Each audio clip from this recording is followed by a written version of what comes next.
confident that she doesn't really have to have everything like figured out. But even with the little she has, she is going to keep posting. She is just going to post and post and post her work. So I was encouraged by her. So I said to myself, no matter how shabby my content may look, no matter how bad the picture may look, I will post my work. I will post my work. I wish I did this earlier. I will post my work.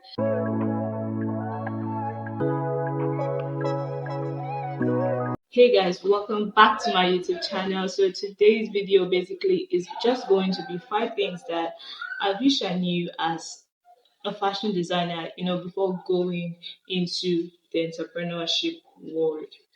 Okay, so my number one point basically will be, I know this point, a lot of you have heard this a whole lot about just starting. Just start.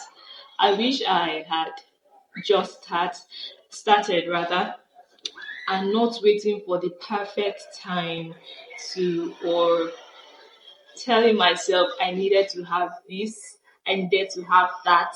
I don't have enough, so I cannot start. I needed to be perfect. But along the line, I realized that no one starts off just boom, perfect. You have to start.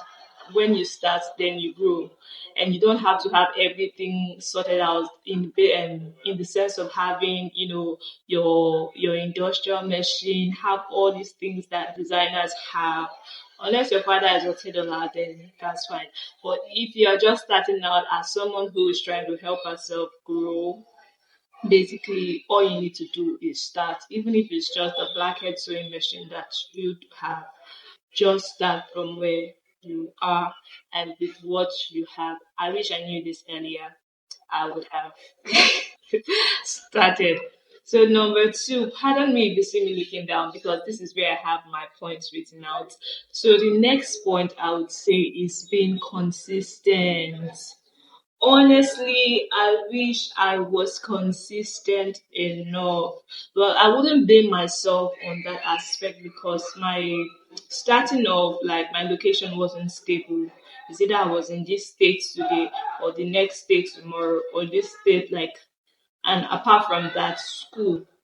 So I couldn't combine schoolwork and then sewing at the other hand. So I just had to dash that one down and then worked along with my school activities and schoolwork.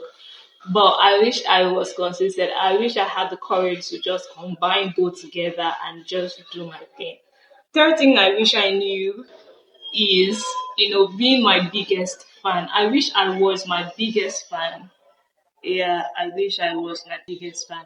In as much as I love what I do, in as much as I enjoy what I do. But there was this tendency of me always doubting myself. Like whenever I make a dress, even if it turns out really great, I'm always um, there's this doubt. I'll be like, is this actually really nice? Like I wasn't just my biggest fan at that time, at that point, because of that. But now I've learned to just, embrace my work. Even if I make mistake, boy, I own it. I own it with my full chest and I accept my mistake and just move forward. So I wish I knew this earlier to just love my craft even more, be my biggest supporter, be my biggest fan, and just keep going. And then the other thing, that's number four. How many points have I given? Because this video is supposed to be as short as, I don't know how short it's going to be.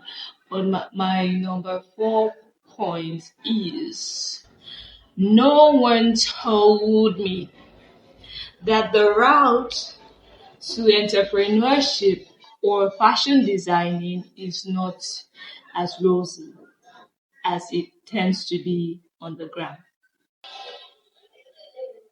It's not always rosy, my dear. Trust me, it is not always rosy. I wish I knew this. Like being in it now, I'm like, oh boy, like why didn't anybody tell me the amount of work that goes into designing, the amount of work that goes into being an entrepreneur, the amount of work that I just I am exhausted already thinking of it because it is really, really, really, really not rosy. It is not rosy. So put it at the back of your mind.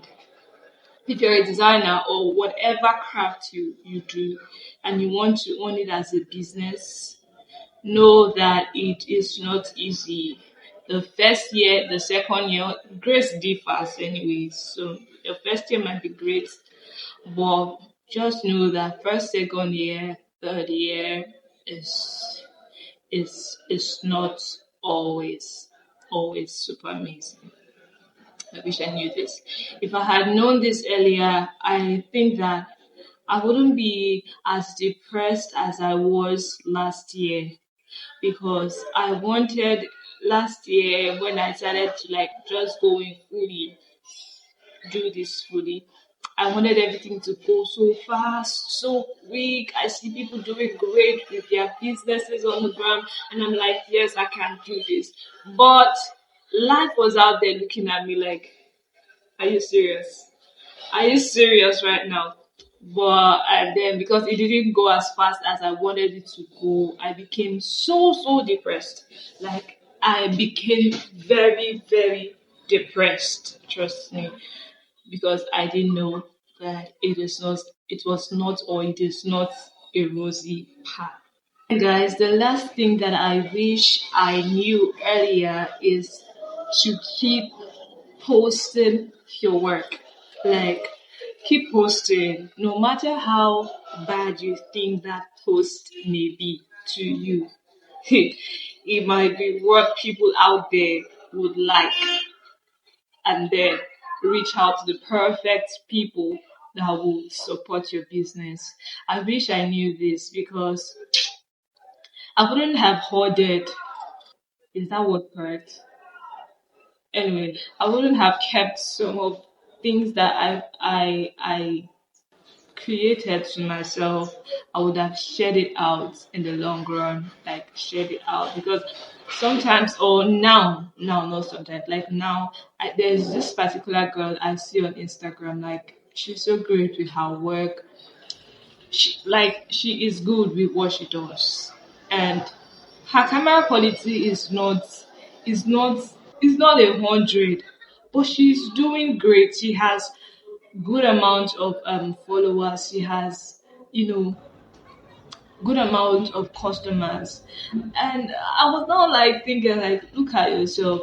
Not in the bad light. I wasn't comparing myself, but I felt encouraged her her and what she does, and being confident that she doesn't really have to have everything like figured out, but even with the little she has, she is going to keep posting. She is just going to post and post and post her work. So I was encouraged by her. So I said to myself, no matter how shabby my content may look, no matter how bad the picture may look, I will post my work. I will post my work. I wish I did this earlier. I will post my work. So guys, this is just like a me to you advice and a me to me advice that I'm currently taking right now.